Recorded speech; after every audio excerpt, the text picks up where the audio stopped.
the book launch for Alice McDowell's fabulous book, which is the occasion that we're here. This is the beginning of her world tour.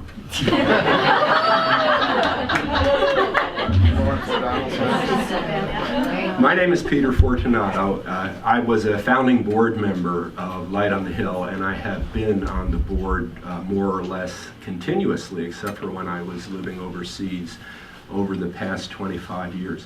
But furthermore, I've known Alice really since I moved back to Ithaca in 1976, when our good karma was to both be cast together as the most unusual kind of teaching associates for a large lecture course at Cornell in the Department of Natural Resources called Religion, Ethics, and the Environment, which we did for 2 or 3 years, and during that time established a fast friendship. And then we would go on further to work together at Ithaca College, where besides being a professor of religion, Alice also worked in academic advising in the School of Humanities and Sciences, as did I.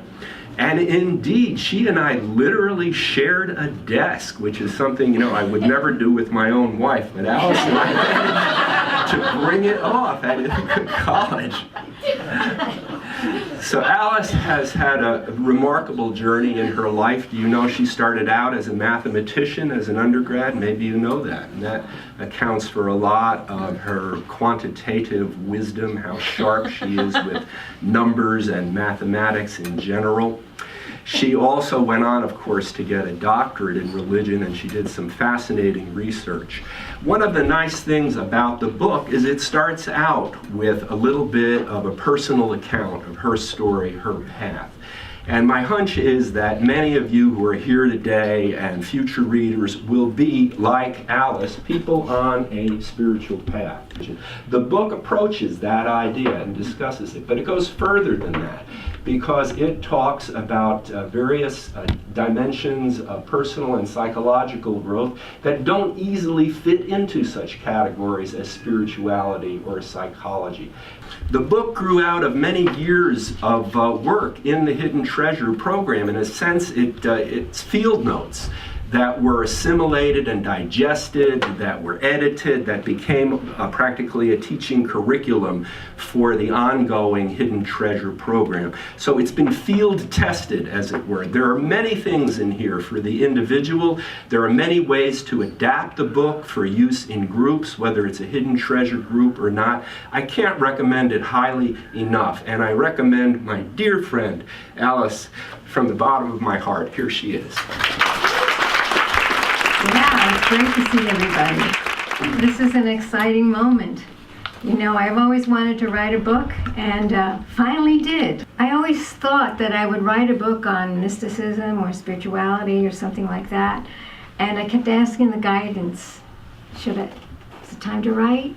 No. Time to write? No. And finally an answer, yes, came, and it was about the 5 character structures that I teach in the Hidden Treasure course.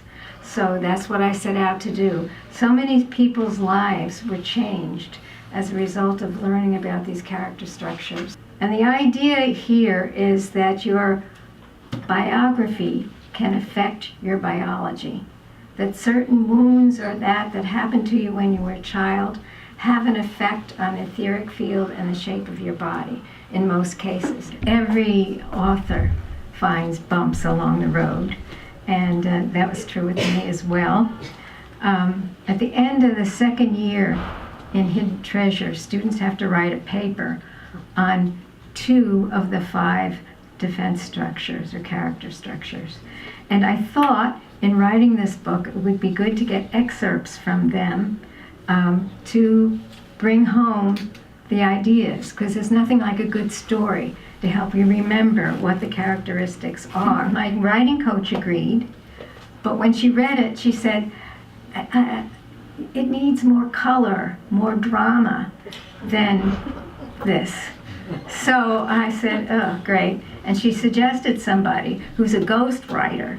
And I said, wait a second. I want everything in this book to be the truth.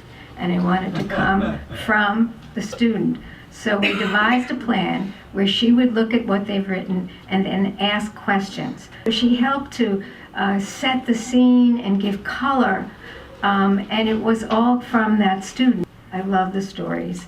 Some are very heartfelt, some are funny, some are heartbreaking, some show a lot of wisdom, and I think they make the book come alive. Here's one that I kind of have to smile every time I read it. You can ask yourself, what would happen if I allowed this person to be wrong? If I gave him the freedom to be a jerk? Maggie has taken this advice and found it to be most rewarding. I've been practicing allowing people to be jerks. At first it seemed wrong, but they are jerks, I tell myself. My opinions haven't necessarily changed, but my reactions have. For example, I get very annoyed with people who act like they're spiritually advanced or think they know the answers to life. This past week, a young man was telling me he believes there's no such thing as evil because evil is just live backward. And this to me seemed like a jerkish thing to say.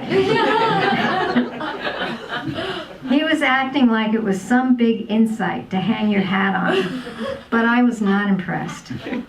Now that I am no longer invested in what people say or do, it frees me up to be me. Let this person think that there's no evil in the world. It doesn't concern me. An interviewer asked me one time, what do I want people to take away from the book? And I would like the reader to realize that who they thought they were is not who they are.